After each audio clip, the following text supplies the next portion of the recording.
demander à Dieu de nous diriger, que Dieu nous parle, que Dieu nous révèle sa pensée, sa volonté. Les moments de l'exhortation, que Dieu vraiment nous parle, que Dieu nous révèle sa pensée, sa volonté pour nous. Les plans de l'ennemi contre nous, nous allons annuler cela. Les plans des sorciers contre nous, nous allons annuler cela. Notre prière, Seigneur, que ta volonté soit faite. Pendant ce moment de l'exhortation, que ta volonté soit faite. Prions, prions au nom de Jésus. Prions, prions au nom de Jésus. Yahweh Papa, au nom de Jésus, nous venons recommander ces moments de l'exhortation entre tes saintes mains. Seigneur, parle-nous. Seigneur, révèle-nous ta volonté. Révèle-nous ce que tu veux pour nous, Seigneur. Il est écrit, ils seront tous enseignés de Dieu. Yahweh, enseigne-nous. Enseigne-nous ta parole.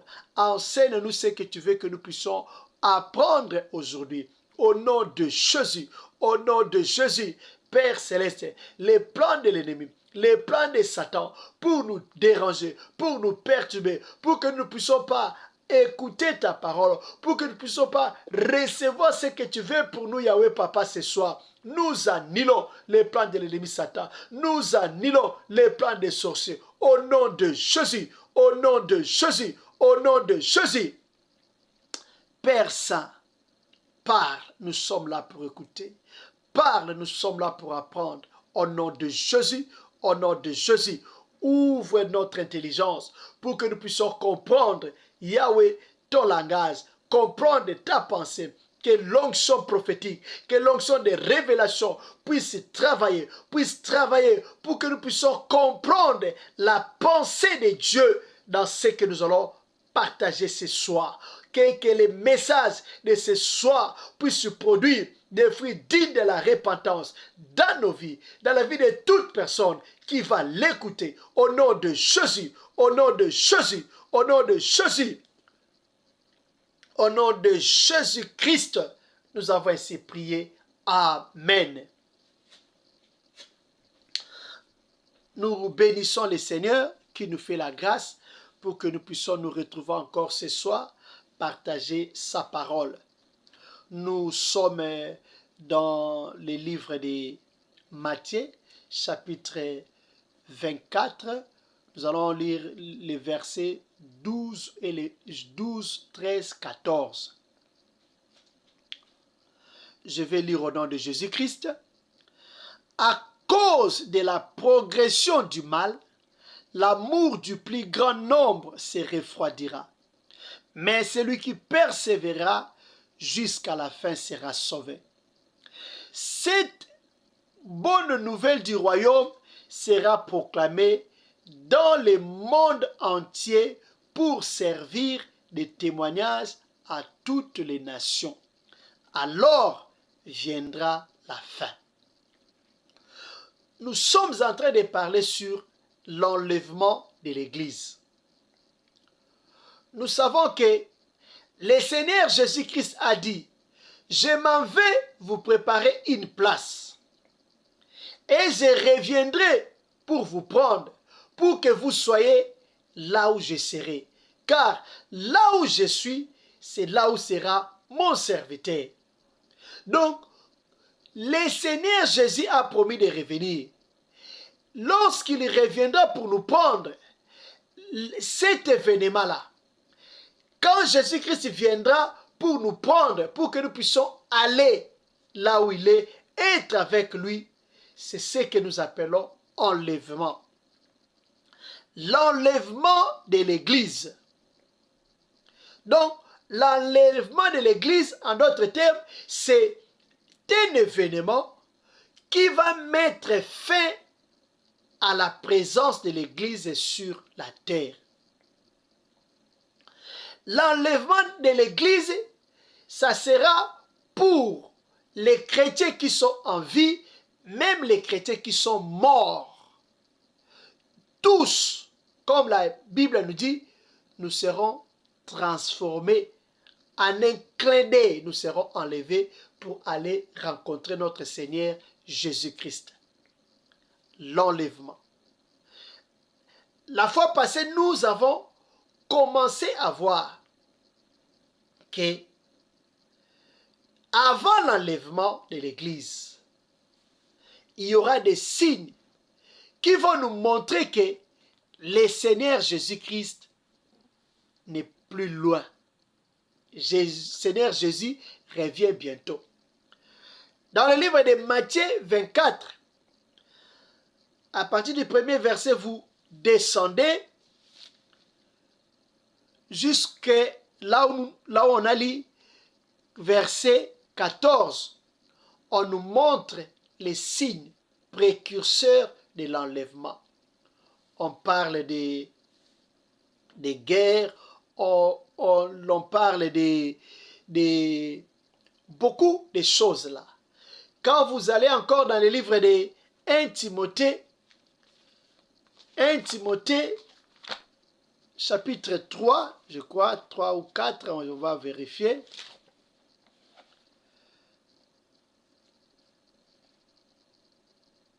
Timothée,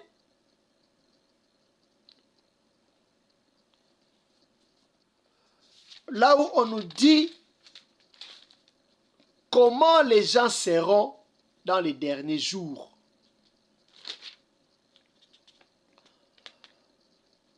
On nous dit, dans les derniers jours,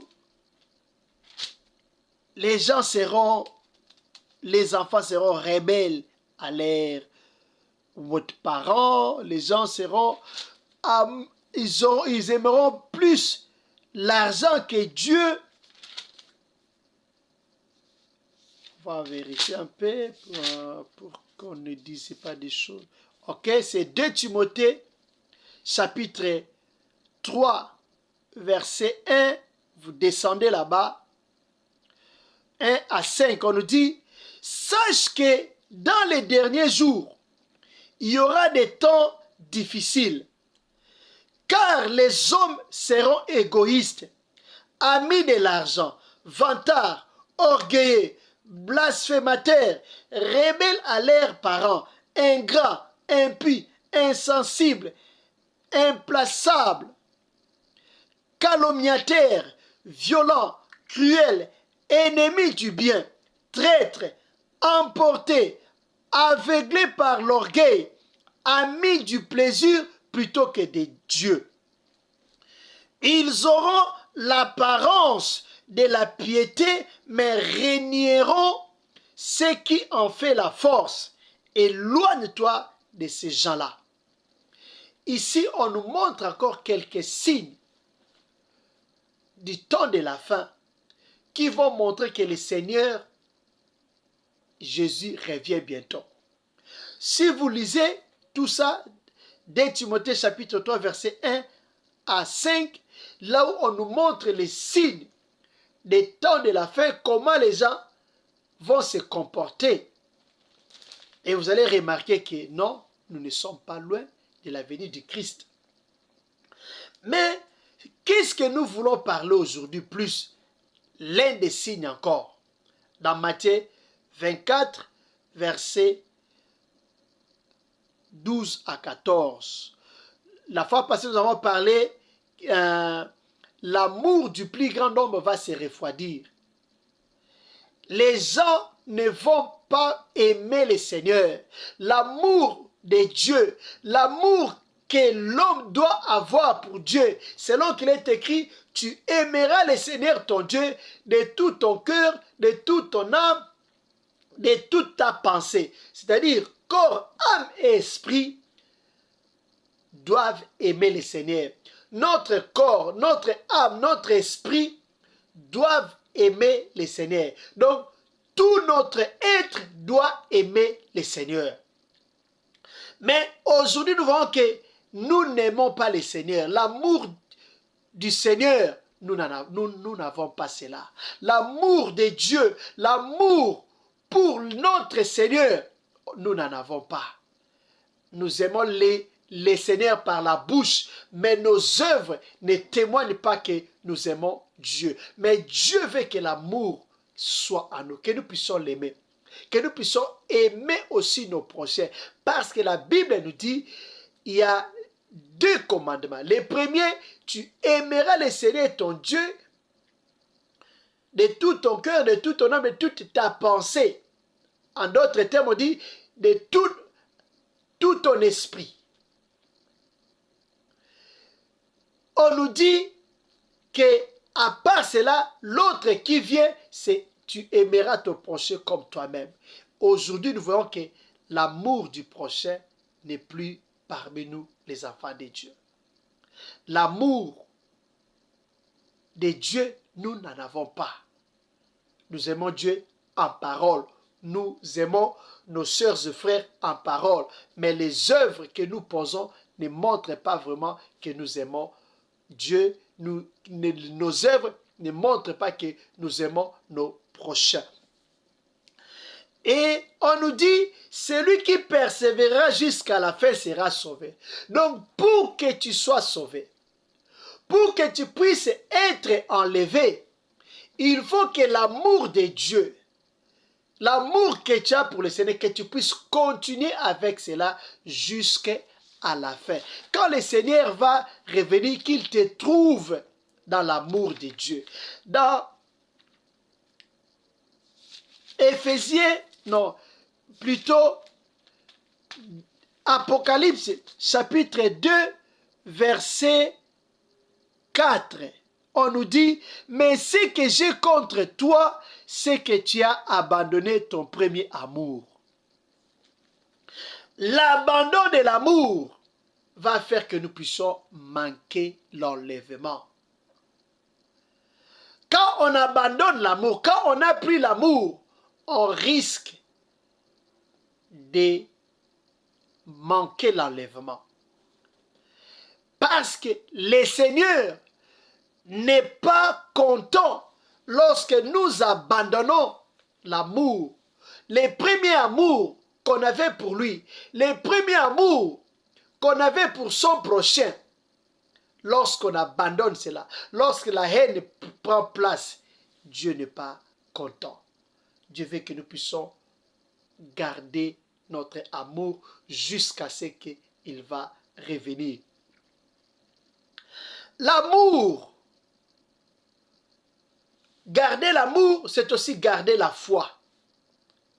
Parce que tu ne peux pas avoir foi en Dieu si tu n'aimes pas Dieu. La foi exige l'amour. Pour avoir la foi en Dieu, il faut aimer Dieu.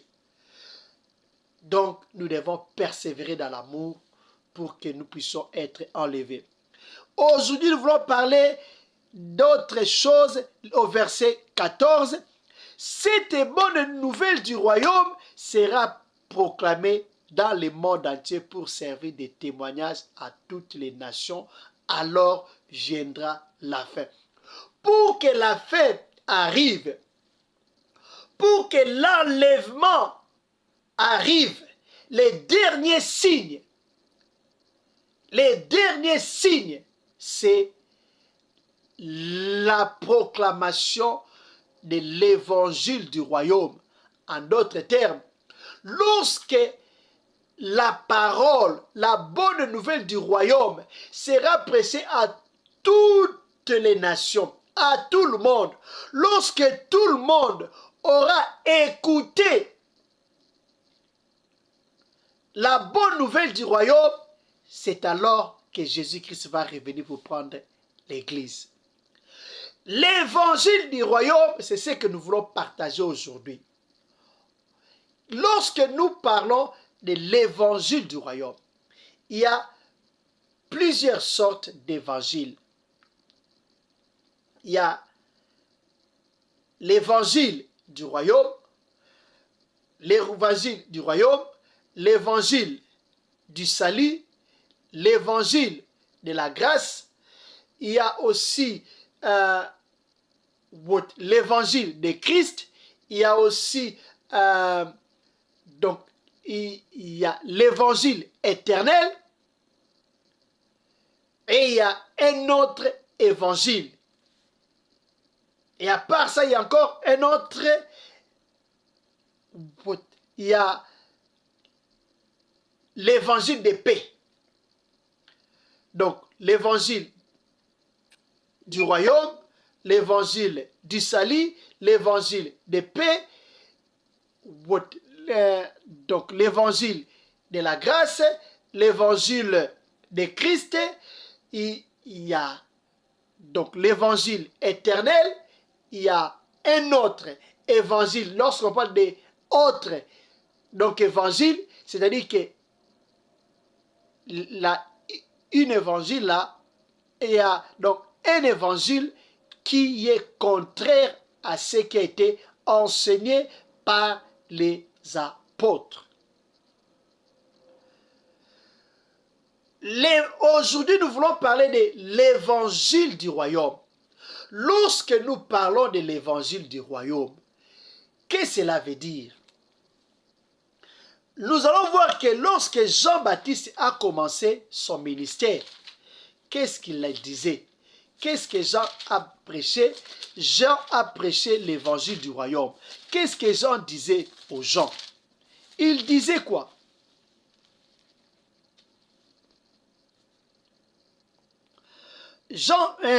Matthieu chapitre 3, versets 1 et 2. Bon, on peut lire même 1 à 3. Que dit la Bible? À cette époque-là, parut Jean-Baptiste, qui prêchait dans les déserts de Judée. Il disait, changez d'attitude, car le royaume des cieux est proche. Jean est celui que le prophète Ésaïe avait annoncé lorsqu'il a dit, c'est la voix de celui qui crie dans les déserts. Préparez les chemins du Seigneur. Rendez ses sentiers droits. Donc, nous voyons, avant que Christ puisse venir, Jean devait venir. Jean devait venir pour prêcher l'évangile du royaume. Annoncer que le royaume de Christ venait. Et qu'est-ce qu'il disait? Pour avertir du royaume de Christ, qu'est-ce qu'il prêchait? Il a prêché la repentance. Donc, lorsque nous parlons de l'évangile du royaume, c'est-à-dire l'évangile du royaume consiste à amener les gens à la repentance. Les gens doivent se repentir pour recevoir le royaume de Dieu. Lorsque nous parlons du royaume de Dieu, la Bible nous dit, lorsque le Seigneur Jésus, il prêchait, il parlait du royaume, parce que le Seigneur Jésus-Christ aussi, quand il a commencé son ministère, il a commencé à prêcher par la repentance, il a aussi annoncé le royaume. L'évangile du royaume, prêché par Christ, lorsqu'il lui a demandé, dis-nous, où est ce royaume-là? C'est où ça? Il a dit, puisqu'on a demandé, comment est-ce que ça va venir? Jésus dit, ça ne viendra pas comme ça, mais le royaume des cieux est au milieu de vous. Donc, Jésus-Christ était le royaume. Donc, la présence de Christ sur la terre était la présence du royaume des cieux, du royaume de Dieu sur la terre. Donc, prêcher l'évangile du royaume, en d'autres termes, nous devons prêcher la venue de Christ. Quand Jean dit que le royaume des cieux est proche, c'est-à-dire que le royaume des cieux arrive. Donc, il voulait leur dire que Jésus-Christ revient bientôt. Donc, prêcher l'évangile du royaume, c'est prêcher la repentance, que les gens puissent se repentir et accepter le Seigneur Jésus-Christ comme Seigneur et Sauveur pour être enlevé. Parce que quand on ne reçoit pas Christ comme Seigneur et Sauveur, on ne sera pas enlevé. pour être sauvé, il faut recevoir Jésus-Christ comme Seigneur et Sauveur. L'évangile du royaume consiste à présenter Jésus-Christ comme le roi des rois. Et quand est-ce que Jésus-Christ va exercer sa royauté comme le roi des rois? C'est après le millénium. Et c'est plutôt pendant le millénium. Quand Jésus-Christ reviendra sur la terre, il va combattre pour Israël. Il va détruire parce que des nations se lèveront contre Israël pour les combattre. Et les Israélites vont invoquer Dieu. Le Seigneur Jésus va descendre dans sa gloire.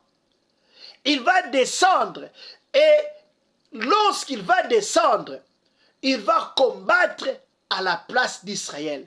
Les nations seront détruites. Et lui-même maintenant va régner comme le roi de toute la terre. Et lorsque nous parlons de l'évangile du royaume, nous parlons de la venue de Christ. Nous devons annoncer le Seigneur Jésus-Christ comme le roi des rois. L'évangile du royaume consiste à dire aux gens qu'ils doivent se repentir, accepter Christ comme Seigneur et Sauveur de leur vie pour que Jésus puisse régner dans leur vie.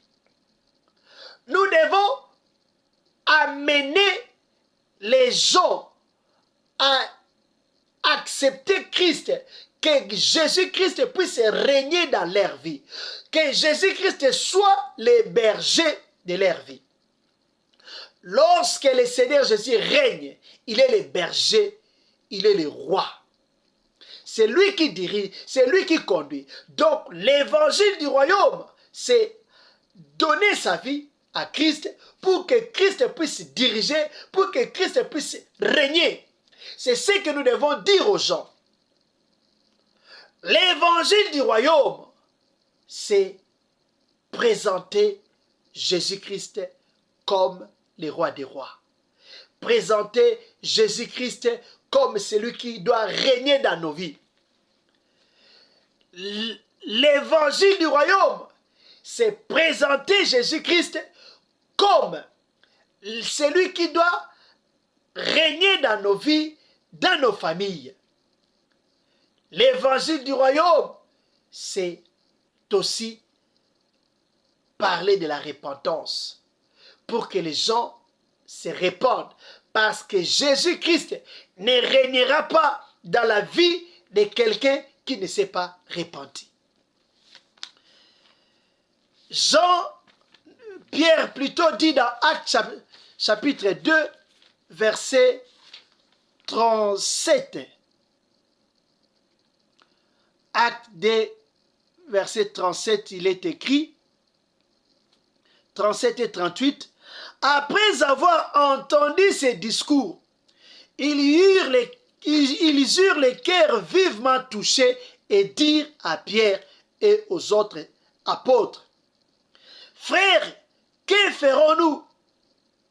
Pierre leur dit, changez d'attitude et que chacun de vous soit baptisé au nom de Jésus-Christ pour le pardon de vos péchés et vous recevrez les dons du Saint-Esprit. L'évangile du royaume parlait de la repentance, que les gens se répandent, que les gens acceptent Jésus-Christ dans leur vie comme Seigneur et Sauveur, que les gens laissent maintenant Jésus-Christ régner dans leur vie, diriger leur vie. Parce que lorsque nous allons prêcher la repentance, lorsque nous allons prêcher le royaume des cieux, lorsque nous allons annoncer que Jésus-Christ revient, l'évangile du royaume, c'est dire aux gens de se préparer à la rencontre de Christ. Jésus-Christ revient. Jean disait,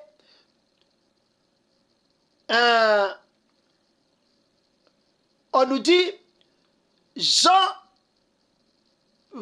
Matthieu chapitre 3, verset 3 vers la fin, on nous dit, préparez les chemins du Seigneur, rendez ses sentiers droits.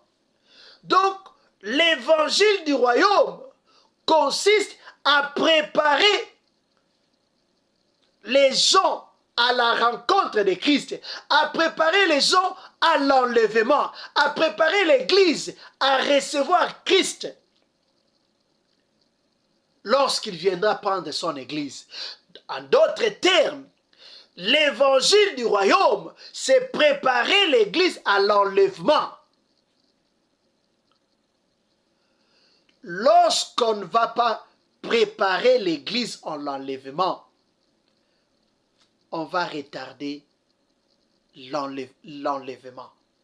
Si nous voulons aller voir Jésus-Christ, si nous voulons être avec Dieu le plus tôt que possible, nous devons évangéliser. Nous devons gagner les âmes. Nous devons gagner les âmes. Parler du retour de Christ. Parler de la royauté de Christ. Parler de la repentance. Que les gens se répandent. Que les gens reçoivent Christ comme Seigneur et Sauveur. Qu'ils donnent leur vie à Jésus. Lorsque nous allons annoncer, amener les gens à la repentance, à recevoir Christ, c'est alors que nous allons précipiter l'enlèvement et nous irons voir notre Seigneur. Si tu veux aller au ciel, rencontrer Christ le plus tôt que possible, il faut prêcher l'évangile du royaume. Parler de Christ, gagner les âmes. C'est alors que tu vas aller le plus tôt possible rencontrer ton maître. L'évangile du royaume, c'est l'évangile qui doit être prêché pour préparer l'Église à l'enlèvement, à rencontrer le Seigneur. Donc, si tu n'aimes pas l'évangile du royaume, ou en d'autres termes, si tu ne prêches pas l'évangile du royaume, c'est-à-dire tu ne veux pas que le Seigneur Jésus puisse revenir. Jésus a dit, l'évangile du royaume doit être prêché à toutes les nations. Pourquoi?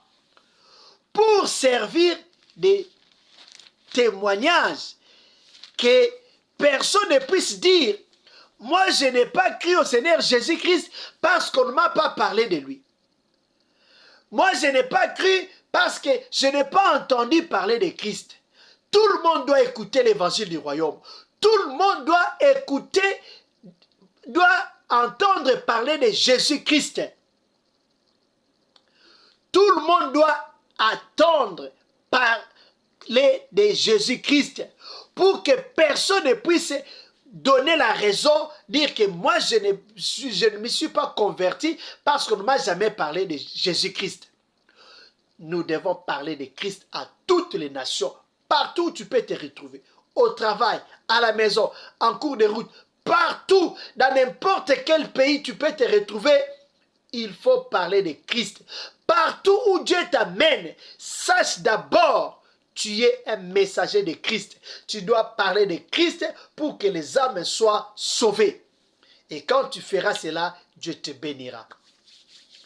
L'évangile du royaume doit être prêché à toutes les nations pour que personne ne puisse donner une raison. Aujourd'hui, nous voyons comment les gens prêchent. L'Internet, ça part partout. Comme je prêche maintenant, on peut suivre cette vidéo partout. Les gens peuvent écouter de Christ. C'est pour cela que nous devons partager ces vidéos massivement pour que les gens écoutent l'évangile du royaume. Et quand les gens vont écouter, Dieu nous bénira parce que nous avons fait son travail. Et le Seigneur Jésus va revenir. Lorsque tout le monde aura écouté l'évangile du royaume, c'est alors viendra la fin. Que Dieu nous bénisse. On va prier selon que le Seigneur va nous diriger. Notre prière, Seigneur, Aide-moi à me préparer chaque jour à l'enlèvement. Que je ne puisse pas perdre mon temps à la distraction. Que les choses de ce monde, que les richesses de ce monde, les biens de ce monde ne puissent pas détourner mon attention vers toi. Que je sois attentionné à ce qui te concerne, aux choses divines. Que mon attention soit vers toi. Que je puisse me préparer chaque jour à te rencontrer. Que mes sensibilités spirituelles augmentent pour que ces jours-là, je sois à mesure d'entendre le son de la trompette lorsque cela va sonner pour que je puisse aller à ta rencontre. Prions, prions au nom de Jésus, prions, prions au nom de Jésus, prions, prions au nom de Jésus. Alléluia, alléluia, alléluia. Yahweh Papa, au nom de Jésus, au nom de Jésus, Yahweh Papa, je viens Seigneur, Yahweh Papa, recommander ma vie entre tes saintes mains, ma vie Seigneur, Yahweh Papa, sois avec moi, Yahweh Papa, garde-moi, Yahweh Papa, soutiens-moi Seigneur, soutiens-moi Shiloh, soutiens-moi Elohim, soutiens-moi El Shaddai, soutiens-moi Adonai, soutiens-moi Seigneur, pour que je puisse marcher Seigneur, Yahweh Papa avec toi, que chaque jour, à chaque heure, que je puisse Seigneur me préparer Seigneur à ta rencontre, que je puisse Seigneur me préparer à l'enlèvement. Yahweh Papa, je refuse la distraction dans ma vie, que les choses de ce monde ne puissent pas Seigneur me distraire, que Yahweh Papa, les plaisirs de ce monde ne puissent pas Seigneur me distraire pour m'éloigner de toi. Yahweh Papa, quand tout ton Seigneur, que mes vêtements soient blancs, quand tout ton Seigneur, que je puisse marcher dans la sanctification, dans la sainteté, quand tout ton Seigneur, que Yahweh Papa, je sois sensible à l'écoute de ta voix, que je sois sensible, oh Jésus, que ma spiritualité augmente à chaque jour, à chaque heure, Jésus, à chaque instant, que ma spiritualité augmente, afin que ces jours-là, que je sois sensible, lorsque la trompette va sonner, Seigneur, pour Yahweh, prendre Yahweh, tes brebis, ton église, que je sois parmi les gens qui vont écouter les sons de la trompette et qui seront transformés et Yahweh enlevés pour être avec toi dans la gloire. Yahweh, aide-moi. Yahweh, aide ma soeur.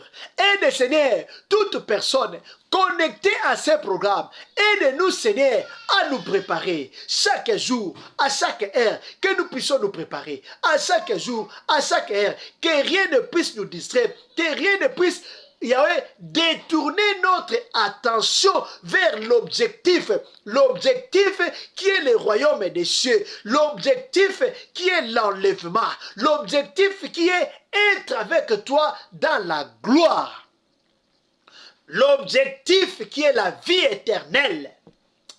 Jésus, aide-nous, aide ma soeur, aide mon frère, aide-nous Seigneur à nous consacrer à toi, à nous préparer chaque jour, à chaque heure, à chaque minute, à chaque seconde, que nous puissions nous préparer pour te rencontrer dans ta gloire. Au nom de Jésus, nous avons ainsi prié.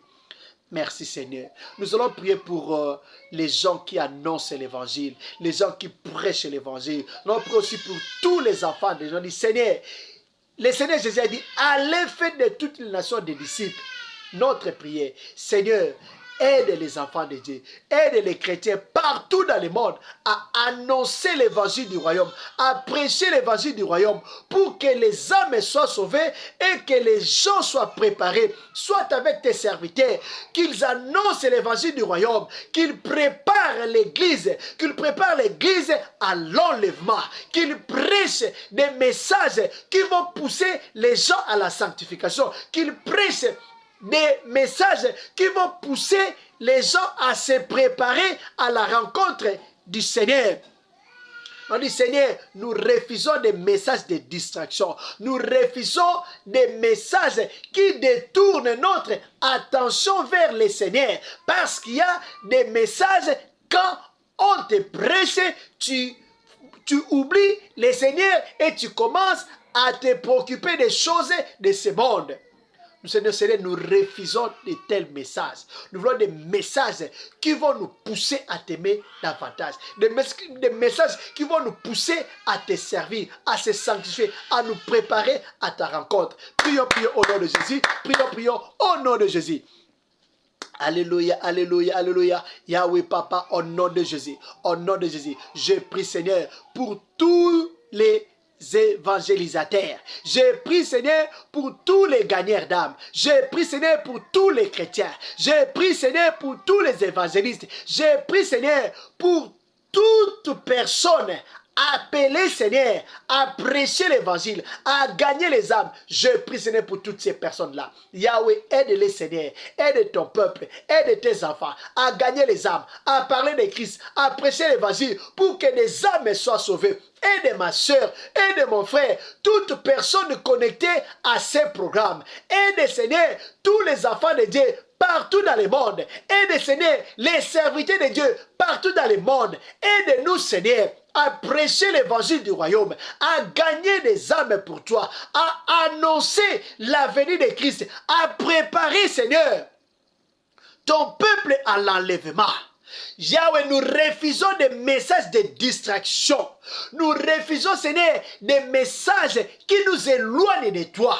Nous refusons, Seigneur, des messages qui désorientent notre attention vers toi. Nous refusons tous ces mauvais messages, des messages que les diables, que les sorciers, Yahweh Papa, donnent, Seigneur, aux gens pour nous éloigner de toi. Nous refusons de tels messages, messages diaboliques, messages sataniques. Nous refusons cela dans nos églises. Nous refusons cela dans nos vies. Nous refusons cela sur notre chemin. Au nom de Jésus, au nom de Jésus. Yahweh Papa, aide ton peuple à prêcher l'évangile du royaume. Parce que tu as dit, l'évangile du royaume doit d'abord être prêché à toutes les nations. Après, la fin viendra. Yahweh, nous voulons aller au ciel, être avec toi dans la gloire. Yahweh, nous voulons aussi des messages qui vont nous préparer, Seigneur, à cet événement qui est l'enlèvement. Soutiens tes serviteurs. Donne des moyens à ceux qui veulent aller prêcher, mais qui n'ont pas de moyens. Donne des moyens à tous ceux qui veulent organiser des croisades, des séminaires, mais qui manquent de moyens. Donne-leur des moyens pour qu'ils annoncent l'évangile du royaume et que des âmes soient sauvées. Qu'ils préparent ton peuple en l'enlèvement. Au nom de Jésus, au nom de Jésus-Christ, nous avons ainsi prié. Merci Seigneur, merci Shiloh. Merci Elohim. Nous allons prier pour ceux qui ne connaissent pas le Seigneur, ceux qui vivent encore dans les péchés. Nous allons prier pour toutes ces personnes-là. Les gens qui vivent dans les péchés. Les gens qui s'habillent mal et qui font pécher les autres à cause de leur mauvais accoutrement. Nous allons prier pour toutes ces personnes-là, que Dieu leur touche afin qu'ils changent, qu'ils se répandent. Les gens qui priaient, mais qui ne prient plus, qui ont abandonné le Seigneur, qui ont abandonné leur premier amour, nous allons prier que Dieu touche toutes ces personnes-là afin qu'ils se répandent et qu'ils reviennent dans leur premier amour, qu'ils acceptent Christ comme Seigneur et Sauveur et qu'ils soient sauvés. Prions, prions au nom de Jésus. Prions, prions au nom de Jésus.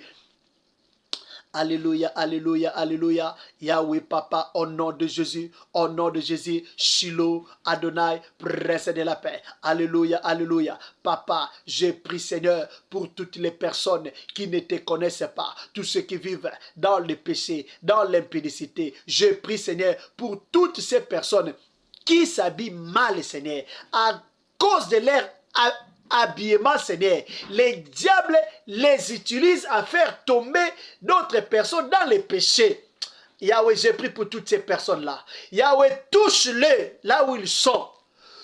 Touche-les là où elles sont, au nom de Jésus, qu'elles t'acceptent comme Seigneur et Sauveur, qu'elles se répandent de tous leurs péchés, qu'elles se répandent de tous les péchés qu'ils ont commis, de tous les péchés, Seigneur, qu'ils ont fait faire les autres, qu'ils se répandent, qu'ils t'acceptent dans leur vie comme Seigneur et Sauveur, qu'ils soient sauvés et que Seigneur donne-leur aussi la force de prêcher l'évangile à d'autres personnes pour qu'ils soient aussi sauvés. Comme l'apôtre Paul qui va dire, je suis en train de rebâtir l'œuvre que j'avais détruite. Lui qui combattait les chrétiens, mais lui-même a commencé à annoncer l'évangile. L'œuvre qu'il détruisait, il a commencé à reconstruire cette œuvre-là. Père, au nom de Jésus, sois avec ma soeur, avec mon frère, avec tous ceux qui ne se connaissent pas, tous ceux qui vivent dans les péchés, dans l'impudicité, dans l'ivrognerie, dans la sorcellerie, dans les sciences occultes, dans les cabales juives. Eh papa, toutes ces personnes-là qui s'habillent mal, Yahweh papa, oh Jésus, tous ceux qui vivent dans l'immoralité sexuelle, Père céleste, touche toutes ces personnes-là, touche-les Seigneur, là où ils sont, touche-les, là où elles sont, touche-les Seigneur, qu'ils se répandent, qu'ils t'acceptent dans leur vie comme Seigneur et Sauveur, et qu'ils soient sauvés à travers leur vie. Seigneur, sauve d'autres personnes, au nom de Jésus. Merci Seigneur, merci Shiloh. Alléluia, alléluia. Au nom de Jésus-Christ, nous avons ainsi prié. Nous allons dire merci à Dieu pour ce temps de prière. Merci à Dieu pour tout ce qu'il a fait. Et nous allons recommander la soirée entre les mains du Seigneur. Recommander aussi notre prière matinale entre les mains du Seigneur, que Dieu nous dispose pour que nous puissions encore nous retrouver et prier ensemble. Prions au nom de Jésus-Christ. Yahweh Papa, au nom de Jésus, nous te disons merci. Merci pour ce temps passé avec nous dans la prière. Merci Papa pour tout ce que tu as fait pendant ce moment de prière. Jésus, je te bénis pour ma soeur qui a prié avec nous. Je te bénis pour mon frère qui a prié avec nous. Yahweh soit béni, Yahweh soit élevé pour tout ce que tu as fait. Elohim El Shaddai, Adonai, Prince de la paix. Yahweh, toi qui es Alpha Omega, tu avais commencé avec nous cette réunion de prière et nous voici à la fin. Père, nous recommandons le reste de la soirée entre tes saintes mains. Yahweh soit avec nous. Yahweh dirige-nous. Yahweh conduis-nous, Seigneur, tout au long de la soirée. Tout ce que nous allons faire, manger, boire. Yahweh Papa, que ta main puissante nous accompagne. Que tout ce que nous allons manger, boire soit sanctifié. Partout où nous irons, que le bonheur et la grâce nous accompagnent. Soit avec ma sœur, soit avec mon frère. Que les malades soient guéris. Que toute personne malade connectée, Seigneur, à ce programme soit guéri au nom de Jésus. Tout membre de nos familles malades, parce que nous sommes connectés à ce programme. Je proclame la guérison dans sa vie au nom de Jésus. Parce que tu as dit, crois au Seigneur Jésus-Christ et tu seras sauvé, toi et ta famille. Parce que Yahweh, nous croyons en toi, nous sommes sauvés. À travers nous, Yahweh, tu vas sauver aussi nos membres de famille. Mais Yahweh, sauve, délivre nos membres de famille. Que les malades soient guéris, ceux qui sont sous l'emprise du malin, qu'ils soient délivrés des chaînes sataniques, des chaînes de la sorcellerie, des chaînes de la malédiction, des chaînes de la pauvreté, des chaînes de blocage, des chaînes de chômage, des chaînes de limitation au nom de Jésus, au nom de Jésus. Yahweh Papa, bénis notre soirée, bénis notre sommeil, que nous puissions dormir dans la paix pour ta gloire. Pendant le sommeil, visite-nous, parle-nous. Révèle-nous des choses cachées. Enseigne-nous, Seigneur, des choses cachées. Au nom de Jésus, au nom de Jésus. Bénis, Yahweh Papa, tous les membres de ces groupes maison de prière. Bénis, Seigneur, Yahweh Papa, nos membres des familles. Bénis nos projets, bénis nos entreprises. Bénis, Seigneur, notre prière matinale de demain. Bénis, Seigneur, et dispose-nous pour que nous puissions nous retrouver, Seigneur, en prière. Manifeste ta gloire, manifeste ta puissance dans notre prière de demain matin, là où nous allons intercéder pour ton peuple, pour ton église. Au nom de Jésus, au nom de Jésus, nous avons ainsi prié. Amen. Amen, amen. Acclamons le Seigneur, acclamons le Seigneur. Merci Jésus, merci Jésus. Alléluia, alléluia, alléluia. Merci Seigneur, merci Seigneur. Merci, Alléluia.